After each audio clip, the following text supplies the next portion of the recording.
Tonight, the Easter and spring break rush is on. Tens of millions of travelers this holiday weekend taking to the sky and hitting the road. For some, it's a rough ride. It's pretty much bumper to bumper, like standstill almost. Old Man Winter taking a swing at spring. I'm Joy Benedict in a rainy LA where passengers are dodging crowds and traffic to make their flights. Also tonight, Baltimore's mammoth cleanup, the latest from the bridge disaster, and the urgent push to rebuild. This is about our nation's economy. CBS's Nicole Skanga shows us dramatic new pictures. I'm Nicole Skanga in Baltimore. We just embedded with the U.S. Coast Guard as this all-of-government effort is underway to clear the wreckage and reopen the port. Easter at the Vatican and worries about the health of the Pope. Plus, the toll of war in the Holy Land. I'm Holly Williams in Israel. As Christians in the Holy Land celebrate Easter, they say they're under attack. And later, the end of an era in Sin City. After nearly 70 years of showmanship, it's curtains for the Tropicana. I'll be sad when they blow it up, you know. I hope I'm not on stage at the time. This is the CBS Weekend News from Washington with Adriana Diaz. Good evening, everyone. Adriana's off. I'm Mark Strassman. This weekend's big story, a mass migration of Americans. Millions of people on the move with both Easter and spring break travel in full swing. For drivers, the trip will cost more. Gas prices are up 22 cents just in the last month. For people flying, there's also turbulence. CBS's Joy Benedict is at LAX tonight with more. Joy? Yeah, they certainly call it spring break for a reason, right? That's because a lot of folks clearly need one as the nation's airports are experiencing record travel this Easter weekend. It's the rush to relaxation this holiday weekend. People are tired of the cold weather. Part of a busy spring break travel season that could see up to 167 million passengers hitting the skies from March through April, up 6% from last year. You missed a plane. Missed a plane, and I'm about to miss one now. This Easter weekend kicked off with the TSA screening more than 2.7 million passengers Thursday, its 10th busiest day on record. And another travel woe. I just had a Dreamliner attempt to land runway 22 left, went around due to wind shear. 6 passengers reported minor injuries after this United Airlines flight was forced to abort a landing at Newark Airport Friday due to high winds. It landed safely at an airport 60 miles away. As for the roads, It's pretty much bumper to bumper, like standstill almost. in Northern California, a weekend snowstorm is causing slowdowns for drivers. It almost feels like Christmas. Well, this actually could prove to be the calm before the travel storm, so to speak, as the FAA is predicting even busier travel next week, not only because of spring breakers, but also because of those flying to get a good view of the solar eclipse. Mark? Joy Benedict, thanks. A major storm is taking aim at the U.S. over the holiday. It's a washout along the West Coast, leading to several accidents and evacuation orders in places prone to landslides. From California to Colorado, there are multiple alerts for heavy rain, strong winds, and up to 2 feet of snow in the mountains. The system is expected to storm east and could spin off tornadoes across the plains. Now to the latest from Baltimore. Today, workers began the daunting task of cutting the destroyed bridge into pieces, a critical first step in the urgent effort to reopen the city's blocked port. CBS's Nicole Skanga is there and getting up close to it all with the U.S. Coast Guard. Nicole? Good evening, Mark. Today, our closest look yet at the destruction. CBS News embedded with the U.S. Coast Guard, part of the 24/7 federal and state operation with a central mission to reopen the port. The 9th busiest port in America now at a standstill. The container ship Dolly trapped under an estimated 2,000 to 3,000 tons of twisted metal. Before the U.S. Coast Guard can reopen this vital shipping channel, authorities are rushing to clear the debris spanning 700 feet. We're about 250 yards away from the site of the bridge collapse. Behind me, you can see 1, 2, 3 cranes poised to lift the wreckage off of the container ship Dolly. A temporary channel is now in the works to get smaller ships moving. If we can open up another one that will help the economy here and move traffic in and out of the Port of Baltimore, even if it's not the deep draft, we want to take advantage of that opportunity. Baltimore-bound container ships now being rerouted to other ports. That cargo will be redistributed between the Port of Virginia, the Port of New York, and the Port of Philadelphia. Baltimore handles more cars and farm equipment than any other port in America. Baltimore is the largest in the nation and certainly by far the largest on the U.S. East Coast, and there isn't a single place that can replace them. The port generates over $5 billion in worker wages, roughly $650 million in state and local tax revenue, and more than 50,000 jobs, including roughly 8,000 port workers, like crane operator John Zafia. We're all wondering how long it's going to take to clear the main channel so we can get ships back in so we can work. Maryland lawmakers are now crafting a bill that, if greenlit, would stand up a temporary financial relief program run by the Department of Labor. It's designed to help workers who regularly clock in at the port, and now they're waiting for it to reopen. Mark? Nicole Skanga with new pictures and new reporting. Thanks. President Biden says he'll visit Baltimore next week. Natalie Brand's at the White House with more on how the federal government plans to help get things moving. Natalie? Good evening, Mark. The president has pledged full federal support for the rebuild. The Department of Transportation says right now it has around $950 million in emergency relief funds. Maryland has begun to get some of that money, but the administration says it's likely lawmakers may have to approve more. This is a project of national significance. The port has a national impact. Maryland Senator Chris Van Hollen hopes Congress will agree, as its support could be needed for a future key bridge. So it could be 100% federally covered. The emergency relief program will, by design, cover 90%. And Senator Cardin and I will introduce legislation to cover the other 10%. Again, also making sure that the federal government gets credited for any funds that come in because of liability from the ship owners or others. He estimates the price tag could exceed $1 billion. Engineers say the project could take years and will include new safety standards not in place when the Key Bridge was initially built. Despite improved measures today, CBS News analysis found a majority of U.S. bridges that have ships passing under them lack impact protection. I think as a result of this, there's probably going to be more vulnerability studies, if they haven't done them already, on various bridges that have large vessels passing under them. The bipartisan infrastructure law passed in 2021 provided around $40 billion to repair bridges nationwide, but that's just a fraction of the more than $300 billion that the American Road and Transportation Builders Association estimates is needed. Mark? Natalie Brand at the White House. Thanks. The Biden administration continues to authorize the transfer of billions of dollars in high-powered weapons to Israel, including 2,000-pound bombs and F-35 warplanes. That's despite ongoing concern for civilian casualties in Gaza. They're part of contracts signed long before the Hamas attack on October 7th. Today, thousands of pro-Palestinian protesters marched in London, demanding an end to the war in Gaza. And in Jerusalem, Easter usually draws Christian pilgrims to the Holy Land. But not this year. CBS's Holly Williams is there.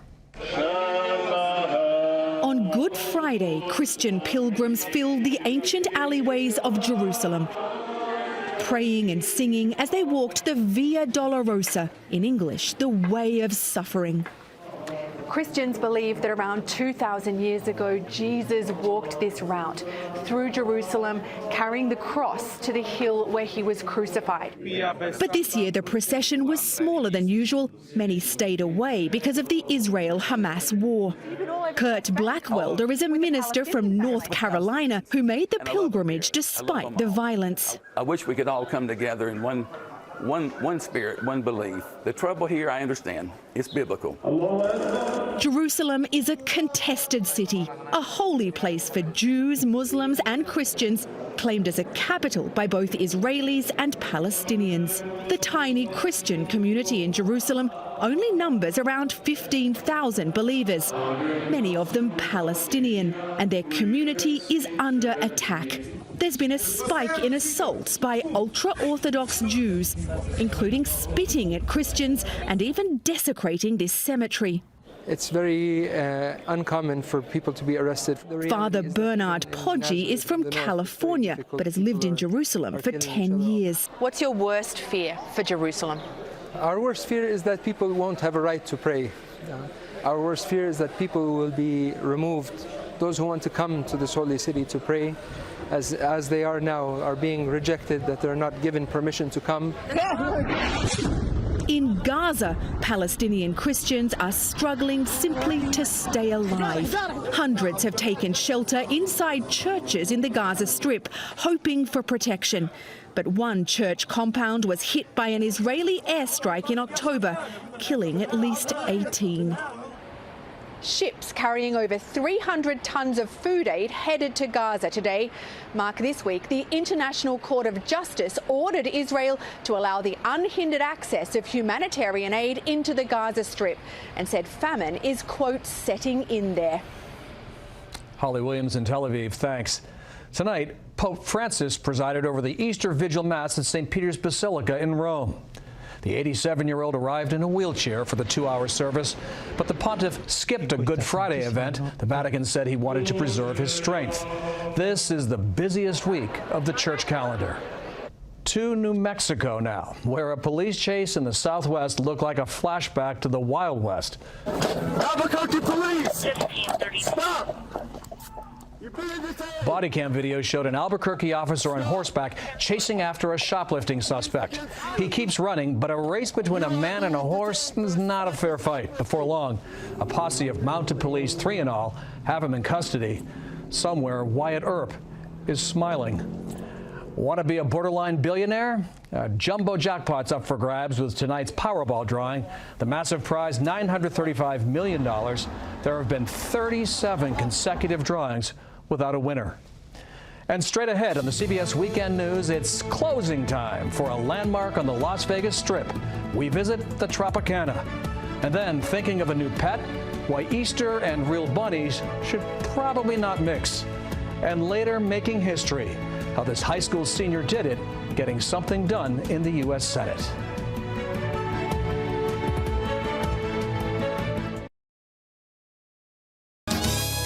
For almost 50 years, the elaborately costumed showgirls of the Folies Bergère have been a mainstay of Las Vegas. These showgirls danced their last can-can at the Tropicana Hotel and Casino back in 2009. And this Tuesday, the Vegas landmark will close its doors for good. The Tropicana lost its looks, its swagger, and its profitability in a city that generally sees nostalgia as a losing hand for the suckers. In Las Vegas itself, the tourist doesn't have far to go for entertainment. 1957. A vigilant regard for human liberty. Ike was president, Elvis was king, and the new Tropicana Hotel, the Tiffany of the Strip, kicked up a fuss for Vegas showgirls and suave secret agents. I hear that the Hotel Tropicana is quite comfortable. For decades, the Trop drew in the famous and the infamous, from movie stars to mobsters. But now Old Vegas gives way to New Vegas, and Bally's, the Tropicana's owners, has decided to cash in all its chips. It's quite dated now, and there needs to be new blood and new life brought into it. Sue Kim ought to know. He's chairman of Bally's, buyers of the Trop last year, demolishers later this year. When you bought the property, was it even a tough call to decide to close it? No, it wasn't actually. The current structure was economically obsolescent. In short, the Trop got old. Tourists got bored. The money moved on. And in New Vegas, Old Vegas often ends up here. The Neon Museum, a graveyard of gloried signage. Sometime this fall, with a howl and a roar, the Tropicana will become another spectacular Vegas implosion, the latest prime spot on the Strip to collapse into an afterthought. I thought the Tropicana would always be here. Okay, gotcha. Impressionist Rich Little has played Vegas since the Rat Pack 60s. It was mainly single acts, like Frank, Dean, and Sammy. And headlined the Tropicana's comedy club for the last 9 years. Another Old Vegas landmark gone. I'll be sad when they blow it up, you know. I hope I'm not on the stage at the time, Also wistful, Barbara Boges, a costume specialist. It was jumping. It was booming at the time. And a Tropicana employee since 1978. You're sad it's closing, but you get it. There's really nothing they can do to build this place back up, except tear it down and build it back up. Replace it with this, a $1.5 billion baseball stadium, the new home of the relocating Oakland A's. Bally's has big plans for the rest of the Tropicana property too, but won't show its cards. Bet on something audacious. It's Vegas, baby. You have to go and almost start over, unless you just want to lock the past in forever. And that doesn't work in the tourism business. Another measure now of how far Las Vegas has come. When the Trop first opened, the county had a population of 125,000 people. Today, Las Vegas has 150,000 hotel rooms. And now, speaking of luck, watch this. A guy in Eugene, Oregon was walking into a convenience store. As soon as he steps inside, whap, that's a concrete saw blade that came flying after him, embedding in the building, missing the man by seconds. The blade had come loose from a nearby construction site. And still ahead on the CBS Weekend News, families and bunnies living happily ever after.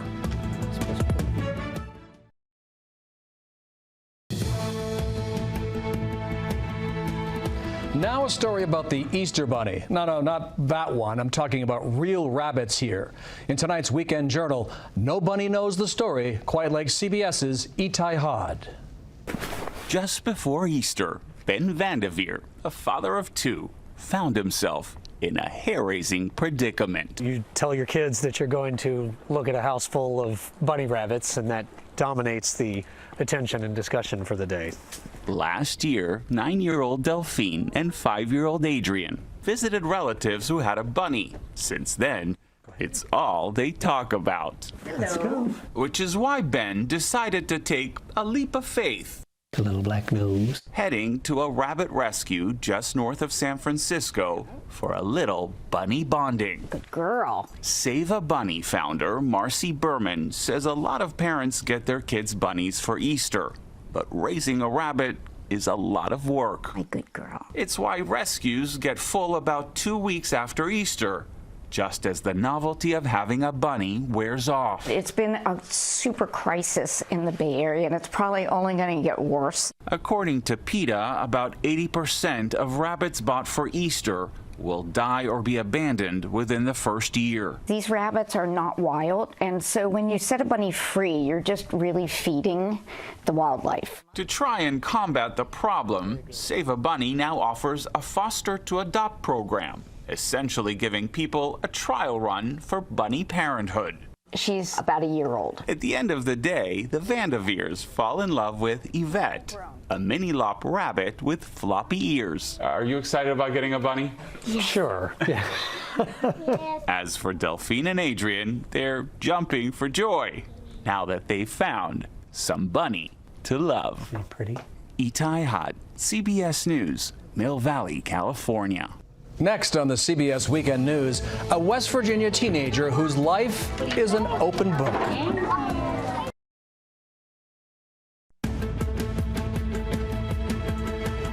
Finally tonight, we've got the story of a West Virginia teenager who in every way is one for the books.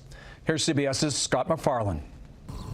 In Hardy County, West Virginia, 18-year-old Rania Zori is donating books to Head Start kids. This is your book to keep. In her gap year before college, she's created a nonprofit to collect and donate books to low-income communities. I love my blue shoes. But she's also made the history books.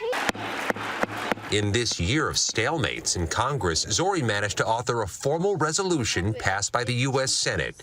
Did you recognize what a challenge it is right now to get Congress to do anything? It's a time of such political polarity and everybody's fighting with each other, but everyone could come together to support early childhood literacy. She studied how to write her resolution, which formally acknowledges Early Childhood Literacy Awareness Day. I went through every single resolution every single like for a resolution. commemorative day, like since 2018. Her effort got her home state senator's attention. She wanted to share it. Never too young to do this stuff. Never too young to share.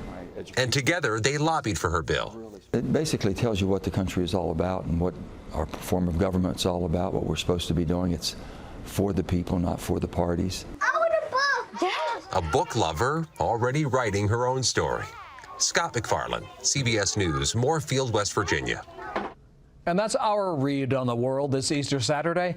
I'm Mark Strassman in Washington. Good night.